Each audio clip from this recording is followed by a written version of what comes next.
নমস্কার, আপনাকে স্বাগত। একবার ভগবান শ্রীকৃষ্ণের এক মিত্র তার সঙ্গে দেখা করতে দ্বারকা শহরে এলেন। শ্রীকৃষ্ণ তাকে সাদরে অভ্যর্থনা জানালেন এবং তার আগমনের কারণ জিজ্ঞাসা করলেন। শ্রীকৃষ্ণের সেই মিত্র বললেন, হে কেশব, তুমি তো সর্বজ্ঞ, তুমি সবই জানো, তবে আজ আমি তোমার কাছে এসেছি একটি গুরুত্বপূর্ণ প্রশ্নের উত্তর জানার জন্য। ভগবান শ্রীকৃষ্ণ বললেন, বল বন্ধু, তুমি কি জানতে চাও?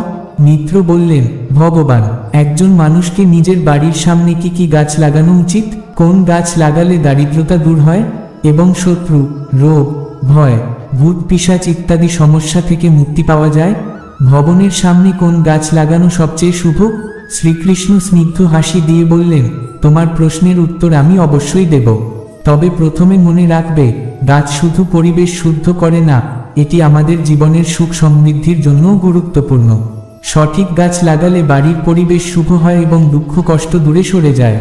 ভগবান শ্রীকৃষ্ণ বললেন, অতীতে মধ্যদেশে একটি সুন্দর শহর ছিল, যেখানে ধনেশ্বর নামে একজন বৈশ্য এবং তার স্ত্রী সুমতি বাস করতেন। ধনেশ্বর ছিলেন ভগবান বিষ্ণুর পরম ভক্ত। প্রতিদিন তিনি ভগবান বিষ্ণুর পূজা করতেন এবং তার স্ত্রীর সঙ্গে সুখে শান্তিতে জীবন কাটাচ্ছিলেন। সুমতি, ধনেশ্বরের স্ত্রী, খুবই ভদ্র ছিলেন এবং গৃহকর্মে দক্ষ ছিলেন। তাদের ঘরে কোনো অভাব ছিল না, সবকিছুই ছিল পরিপূর্ণ। এভাবে অনেকদিন ভালোভাবে কাটছিল তাদের জীবন। কিন্তু একদিন সুমতি বাড়ির উঠোনে কিছু গাছ লাগাতে শুরু করলেন। প্রতিদিন গাছগুলির পরিচর্যা করতে গিয়ে তিনি কোনো বিশেষ জ্ঞান ছাড়াই শুধু নিজের পছন্দে গাছ লাগাতে থাকলেন। তবে দুর্ভাগ্যবশত সুমতি অজ্ঞতাবশত কিছু অশুভ গাছও লাগিয়ে ফেলেন। এরপর ধনেশ্বরের জীবনে এক অদ্ভুত পরিবর্তন শুরু হলো। তার ব্যবসায় প্রচুর ক্ষতি হতে শুরু করলো এবং বাড়িতে একের পর এক সমস্যা আসতে থাকলো। একদিন ধনেশ্বর দেখলেন তার সম্পত্তি, ধন সম্পদ সবকিছুই ধ্বংস হয়ে যাচ্ছে। এক সময় তার কাছে খাবার কেনার মতো টাকাও ছিল না। খেয়ে না খেয়ে থাকতে শুরু করলেন তিনি এবং সুমতি তার উপর রেগে যেতে শুরু করলেন। এখন ধনেশ্বর আর সুমতির মধ্যে চলছিল অশান্তি। সুমতি রাগান্বিত হয়ে তাকে কিছু কাজ করতে বললেন। ধনেশ্বর এখন কিছু না পেয়ে গ্রামে ঘুরে ঘুরে কাজ খুঁজছিলেন, কিন্তু কোথাও কাজ পেলেন না। একদিন তিনি ফিরে এসে সুমতিকে বললেন, আমি কোথাও কাজ পাচ্ছি না, এখন কোথায় গিয়ে কাজ করব? আমরা কি করতে পারি? এখন দুজনেই অবাক হয়ে গেলেন।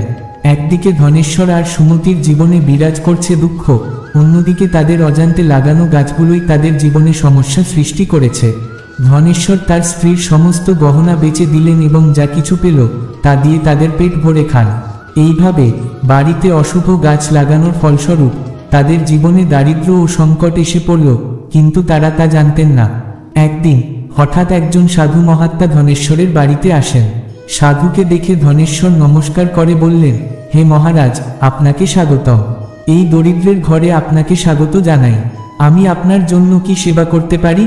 সাধু মহারাজ বললেন, আমি তীর্থযাত্রায় বেরিয়েছি, একটু বিশ্রামের জন্য জায়গা খুঁজছিলাম। যদি কিছু মনে না করেন, আমাকে আপনার বাড়িতে কিছু সময় বিশ্রাম নিতে দিন।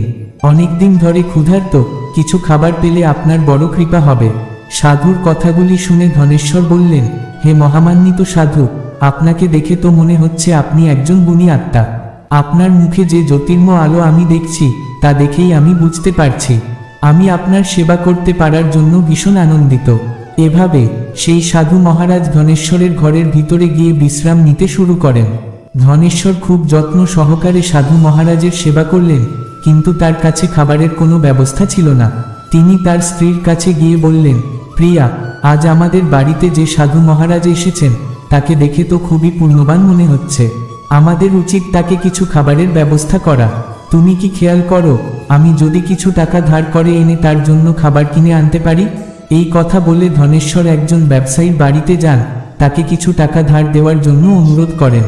কিন্তু ব্যবসায়ী তাকে অস্বীকার করে বলেন, তোমার তো এক পয়সাও নেই, তুমি কিভাবে আমার টাকা ফেরত দেবে? ধনেশ্বর মাথা নত করে বলেন, শেখ মহাশয়, আমি আপনাকে নিশ্চিত করে বলছি, আমি খুব শীঘ্রই আপনার টাকা ফেরত দেব। আর যদি আমি না পারি, আমি আমার বাড়ি আপনাকে দিয়ে দেব। এই কথা শুনে ব্যবসায়ী একটু করুণামূলক দৃষ্টিতে ধনেশ্বরকে টাকা দেন। ধনেশ্বর সেই টাকা নিয়ে বাজার থেকে দুধ, চাল, সবজি, চিনি ইত্যাদি কিনে ফেরেন এবং বাড়ি ফিরে এসে স্ত্রীর কাছে বলেন, প্রিয়া, তুমি তাড়াতাড়ি সেই সাধু মহারাজের জন্য খাবার তৈরি করো। সাধু মহাত্মা খাবার গ্রহণ করার পর ধনেশ্বরকে বলেন, হে ধনেশ্বর, তোমার ভক্তি এবং শ্রদ্ধায় আমি অত্যন্ত খুশি হয়েছি। তোমার কি ইচ্ছা বলো, তোমার কামনা আমি অবশ্যই পূর্ণ করব। ধনেশ্বর বিনীতভাবে বললেন, হে মহাত্মা, আপনার আশীর্বাদই আমাদের জন্য সবকিছু। তবে আমি একথা জানতে চাই, কোন পাপের কারণে আমাদের এই দুঃখ কষ্ট ভোগ করতে হচ্ছে? আমি তো ভগবান বিষ্ণুর আরাধনা করেছি, তাহলে আমাদের জীবনে এত দারিদ্র্য কেন এসেছে? আর এই দারিদ্র্য থেকে মুক্তি পেতে আমাদের কি করতে হবে? সাধু মহাত্মা ধীরে ধীরে তার উত্তর দিলেন, হে বৈশ্য, যখন আমি তোমার দ্বারে এসেছিলাম তখন আমি বুঝতে পারলাম যে তোমার জীবনে দারিদ্র্য ও সংকটের মূল কারণ হলো তোমার বাড়ির সামনে থাকা গাছগুলি। সেই গাছগুলি অশুভ, আর তাদের কারণে তুমি এই দুর্দশায় পড়েছ। তাই আমি বলছি, তুমি এই গাছগুলো সরিয়ে দিয়ে তাদের জায়গায় শুভ গাছ লাগাও। ধনেশ্বর কৃতজ্ঞতার সাথে বললেন, হে মহাত্মা, দয়া করে আমাকে বলুন, বাড়ির সামনে কোন গাছ লাগাতে হবে যাতে ঘরে সুখ সমৃদ্ধি আসে, এবং কোন গাছ লাগানো উচিত নয়। আমি আপনার কাছে চিরকাল কৃতজ্ঞ থাকব। সাধু মহাত্মা হেসে বললেন, হ্যাঁ বৈশ্য, আমি তোমাকে শুভ গাছগুলোর কথা বলছি, যেগুলি বাড়ির কাছে লাগালে শুভ ফল পাওয়া যায়। তুমি মন দিয়ে শোনো, একজন ব্যক্তি যদি জলাশয়ের কাছে পিপল গাছ লাগায় তবে তার ফল 1000 গুণ যজ্ঞের সমান হয়। পিপল গাছের পাতা যদি জলে পড়ে তা পিণ্ডের মতো হয়ে পূর্বপুরুষদের তৃপ্তি প্রদান করে, ফলে সমস্ত প্রকার পৃথিবী দোষ দূর হয়ে যায়।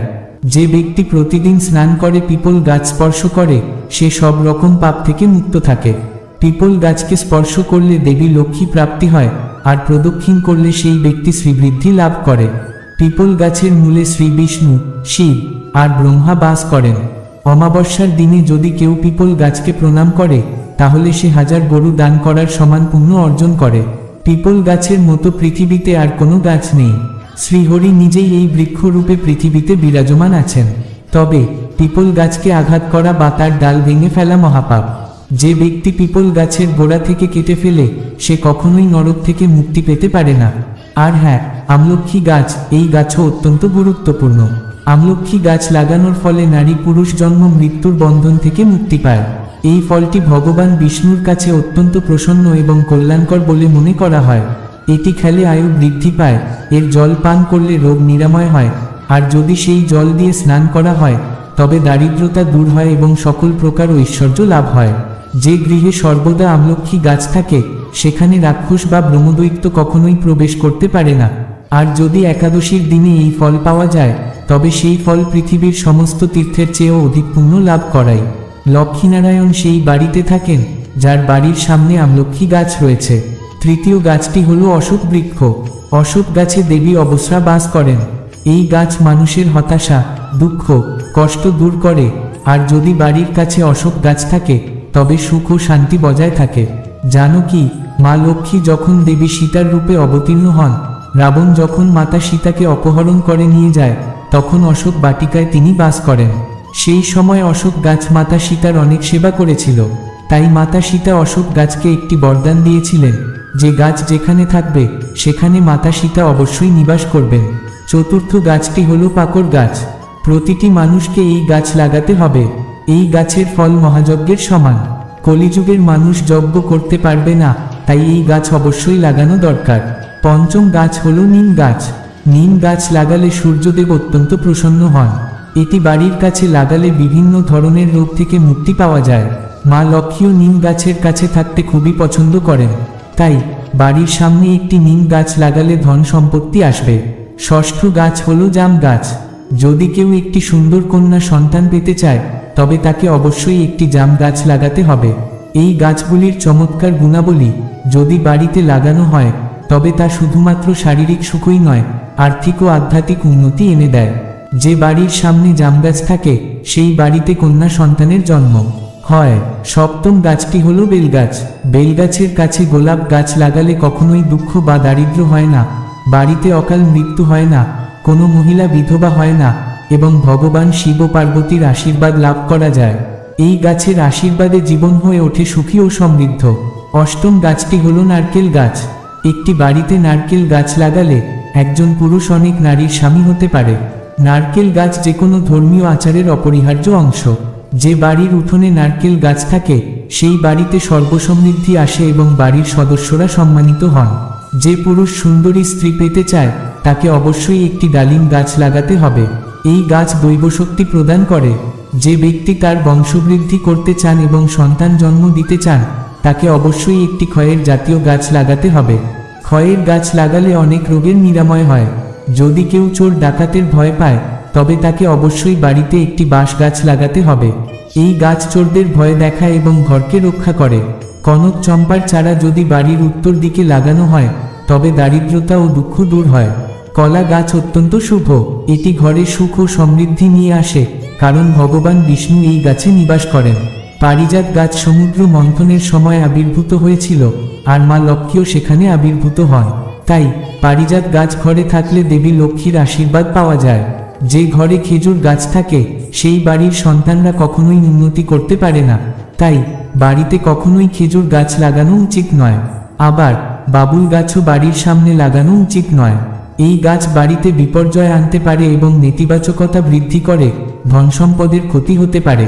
এছাড়া যদি বাড়ির পশ্চিম দিকে বটগাছের ছায়া থাকে তবে বাড়িতে সারা জীবন শোকের ছায়া নেমে আসে। বাড়ির মধ্যে যদি কোনো বৃদ্ধ বটগাছের ছায়া পড়ে তবে তা মৃত্যুর সমান হয়। তাই সেই গাছ দ্রুত কেটে ফেলতে হবে। হে বৈশ্য, এইভাবে আমি আপনাকে শুভ এবং অশুভ গাছের সম্পর্কে জ্ঞান দিলাম। এখন আপনি এই গাছগুলি আপনার বাড়ির সামনে লাগান এবং ঈশ্বরের আশীর্বাদ লাভ করুন।